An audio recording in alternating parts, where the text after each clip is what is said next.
Senator Ossoff, who I believe is joining us virtually, to ask the first round of questions. Senator Ossoff, are you there? Yes, I am, Madam Chair, and thank you for kindly allowing me to ask my questions at the top of the hearing. Undersecretary Torres Small, welcome. It's a delight to see you. I wish that we could meet. I hope we will soon, and thank you for joining today to discuss these important issues. I want to begin on the subject of language access and the housing market. It's a big issue in rural communities in my state.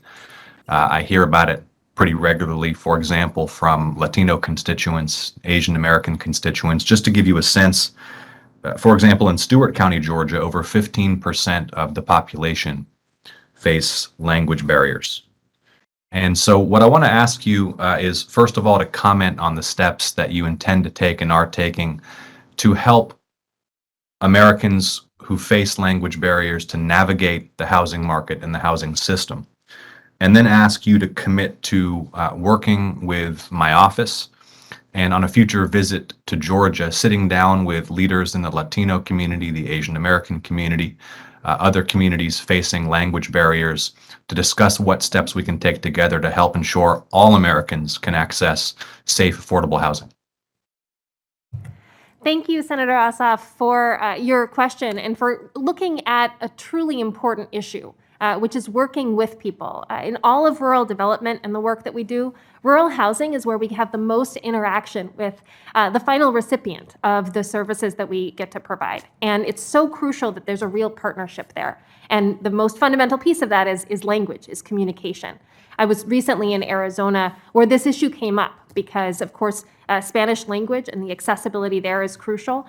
So we do have the Civil Rights Office that helps to make sure that the documents are translated and that there is also translation services available, but also working to make sure that we have technical assistance from our rural development employees so that they can be there. Because the written language is one thing, but when you look at a 504 repair loan, for example, and you're working with an elderly woman who may only speak Spanish, makes less than $15,000 a year, sometimes you also just need someone to sit down and have a conversation with her.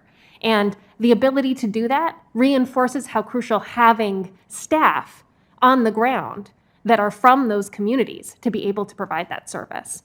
So certainly appreciate your comment about the importance of language accessibility and would love to visit Georgia to speak with stakeholders about that. Thank you. I appreciate that commitment, Undersecretary, and it sounds like we see eye to eye on the importance of addressing this issue. I want to raise for your attention a particular concern for affordable housing in Cordele, Georgia. And just for your awareness, a community in Cordele was approved for funds to establish more affordable farm labor housing through the USDA 514, 516 programs. That project was approved by USDA in 2018, was delayed in construction by the pandemic and some processing changes at USDA. Since then, the estimated cost has increased significantly. I'm going to follow up with you and get you the details. More broadly, what I'd like is a commitment from you that on that future visit to Georgia, you'll engage with my office and local leaders to address the specific matter of affordable housing in Cordele, Georgia, and to have that broader conversation about improving access to affordable housing throughout rural Georgia. Senator Ossoff, I really appreciate you bringing up this issue. Although it's a specific one, it's not unique. There's across the country, we've heard from our partners who are seeing increased construction costs and the supply chain. And so we are responding to that in a few ways. We're seeing it both in self-help and, to your example, in farm labor.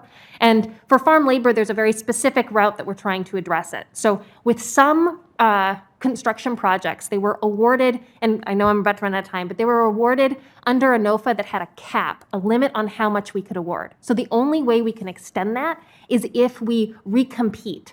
And so we're working very closely with the stakeholders you mentioned to identify the opportunity to recompete that.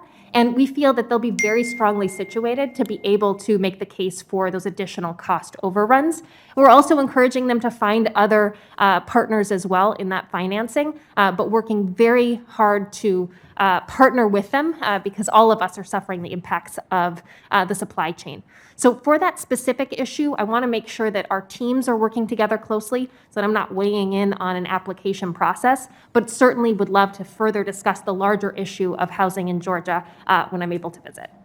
That's great. Looking forward to it. And in places like Dooley, McIntosh, and Warren counties, we're seeing folks leaving those communities because housing is becoming unaffordable. So looking forward to working with you to address these concerns that my constituents raise with my office and with me every single day. And I appreciate your presence, appreciate your leadership. I yield back. Thank you, Senator Ossoff.